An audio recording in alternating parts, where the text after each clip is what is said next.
This is Joshua Farnsworth. Welcome to my traditional woodworking school. In this video, traditional woodworker Will Myers shows how to use shellac thinned down with denatured alcohol as he finishes his reproduction shaker wall clock.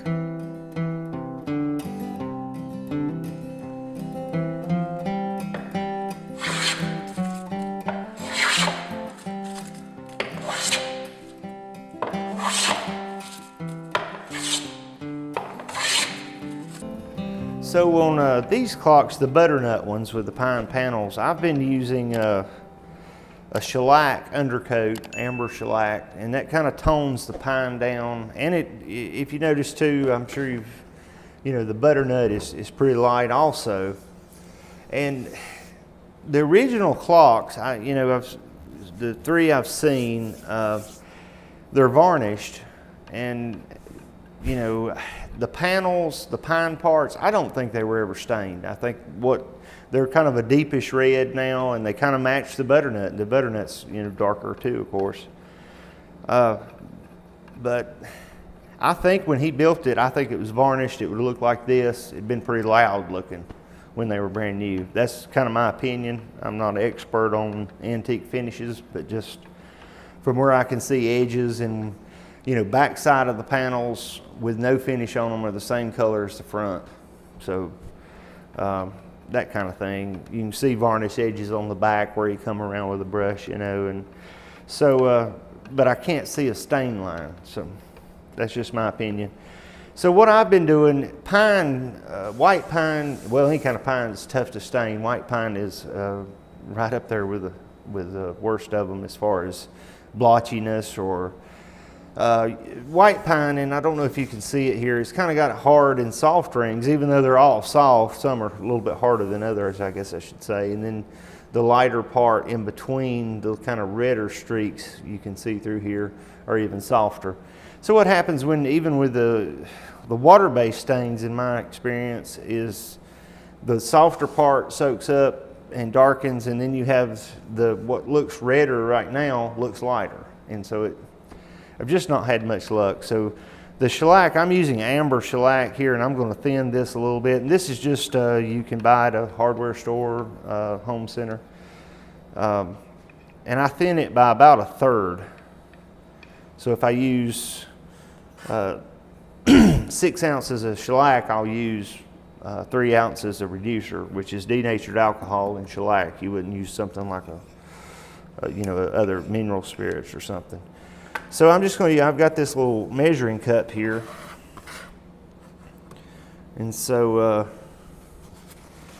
let's see here. I'm going to go to 4. I'm going to do about 4 of the straight shellac. Here's one of our related videos I think you'll like. Check the link in the description below. And then I'll do a couple ounces or so of the alcohol. Now, like the clock behind me, the butternut one, it is done in this same way. And then I come back, and we're kind of going to run out of time here, I'm afraid, but I'll come back next day or so, scuff this with Scotch-Brite, and I'll spray a couple of coats of lacquer on it, which kind of seals it up, and it's slicker and it's clear. It won't make it any more amber. If I keep putting this amber shellac on, this thing keeps getting darker. So you could, if you want to stay with shellac, just keep, do the 1 coat of the amber like I'm going to do here, and switch to a clear shellac or another clear finish, and maybe put another coat or 2 on. So, but being a clock and being that it's going to be hanging on the wall most of the time, it shouldn't be getting wet. It shouldn't really be getting kind of abrasion or anything. Any finish you want to use. The ones behind me, the cherry one is just an oil finish, just Danish oil,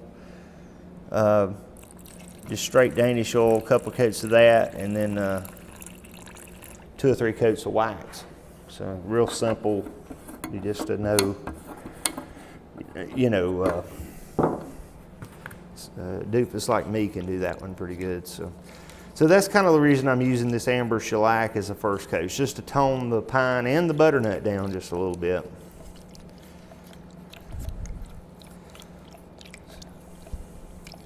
And this stuff dries really fast, so once you get started, you know, just keep on trucking.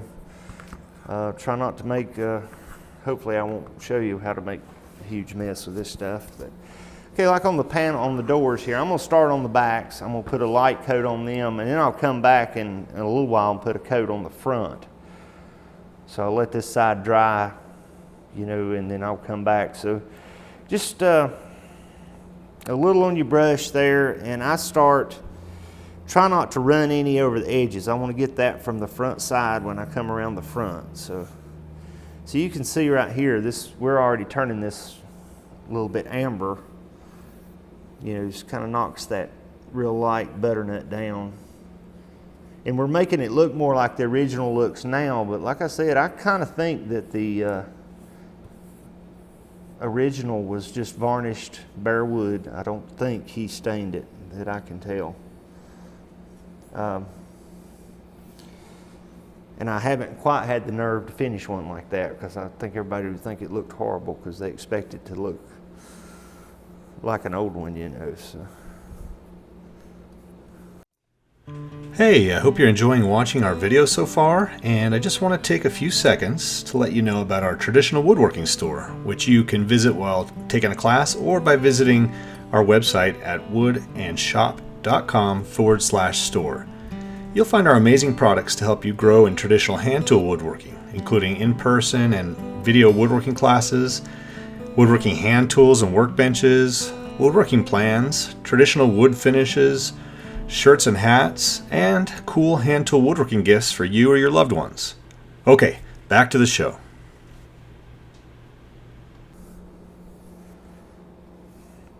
So I'm going around real quickly, just getting the edges of the panel. I'm trying not to run any over the edges. That's the main thing, because this is, of course, amber, you know, and it's going to dry before I get back and put the coat on the front, and I'll do the edges when I do the front. So I'm just trying to get the back right now.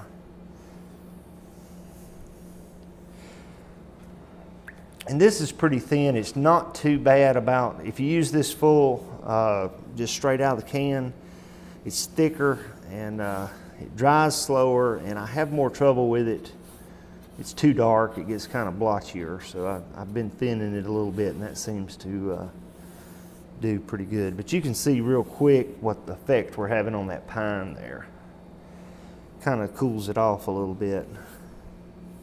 And you know, over time, I mean, this is this pine, you know, all the wood will continue to darken.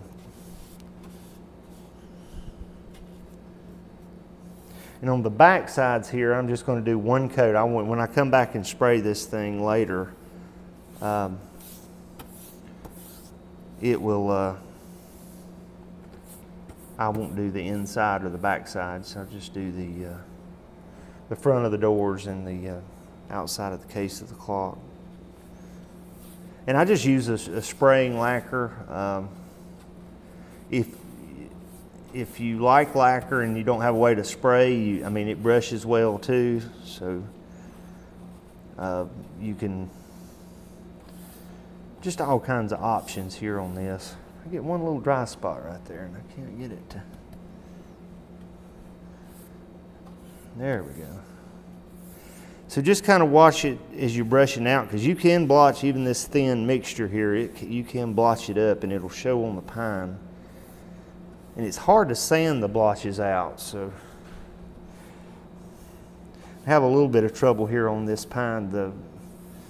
It's a little bit slower grown on one side, so it looks redder or darker on one side. So sometimes I'll come back on the front side. I may come back and put just a little bit more shellac on the other side. So okay, that's good enough for me right there. So I'm going to set this one to the side.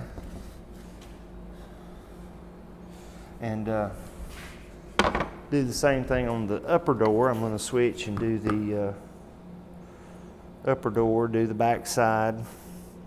And here we don't, excuse me, I'm getting a frog in my throat this evening. Don't have to worry about the glazing rabbit down there. That's all going to be covered. So just try to get a pretty nice coat, just to kind of seal it up, and of course to make it look a little bit like the outside looks when you open the door.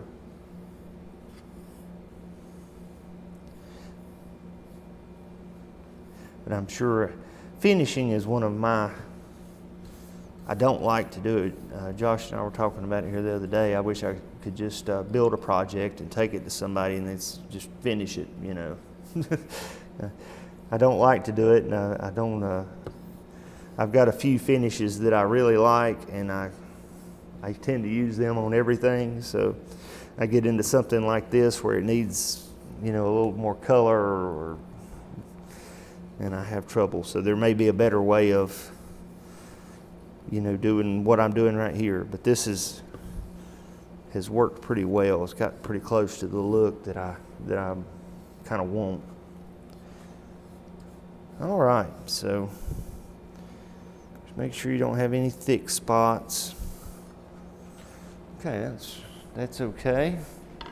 And see, by the time I get coat on this case here, those doors will be dry enough I can start on the face side, so we don't even have to stop. This stuff dries pretty quick.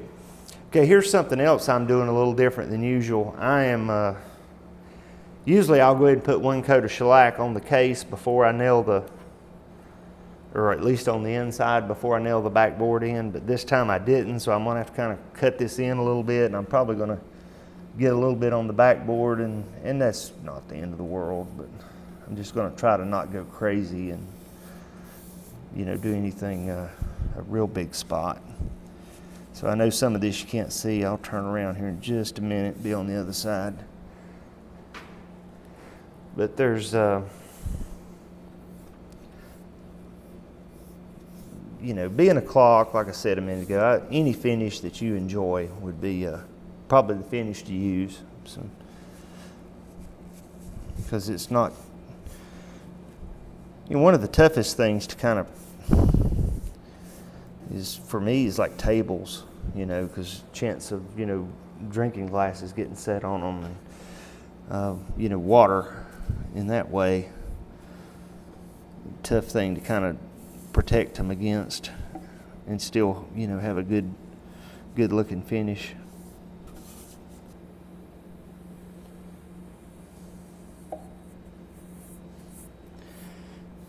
So this stuff is kind of thin here, so you don't want to get too crazy. I've had a little bit better luck. I've tried this with larger brushes, which this brush is, I think, 1.5 inches. I have had a little bit better luck with the narrow brushes. I've tried to spray amber shellac, and that was a disaster. I couldn't, I had more blotching problems, I guess, than I have otherwise.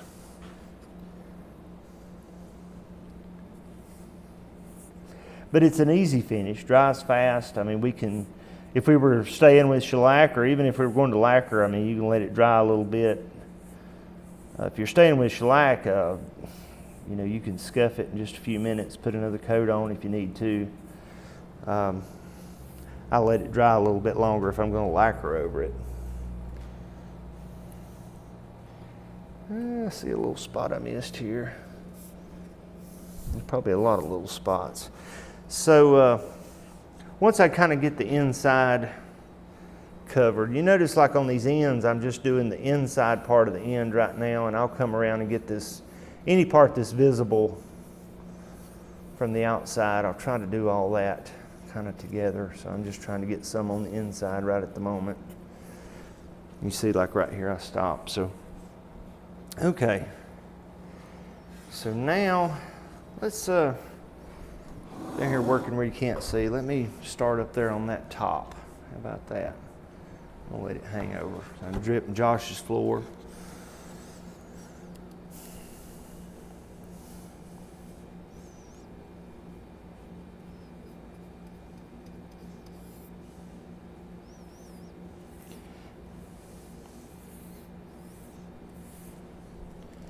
But easy stuff to use. for the most part. And there's different, you can make, this is a pre-mixed shellac. There's all kinds of, you can buy flakes, mix your own. There's clears, different, colors of ambers. This right here was something I just happened to have handy the other day, so that's what I used.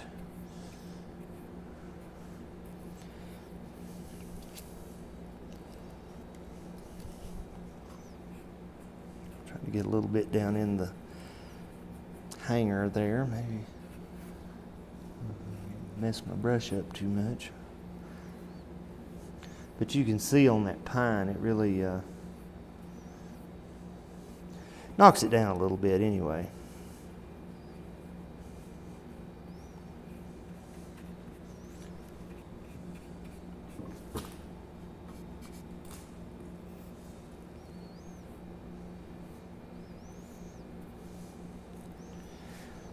Okay. Starting to look like a little something, isn't it?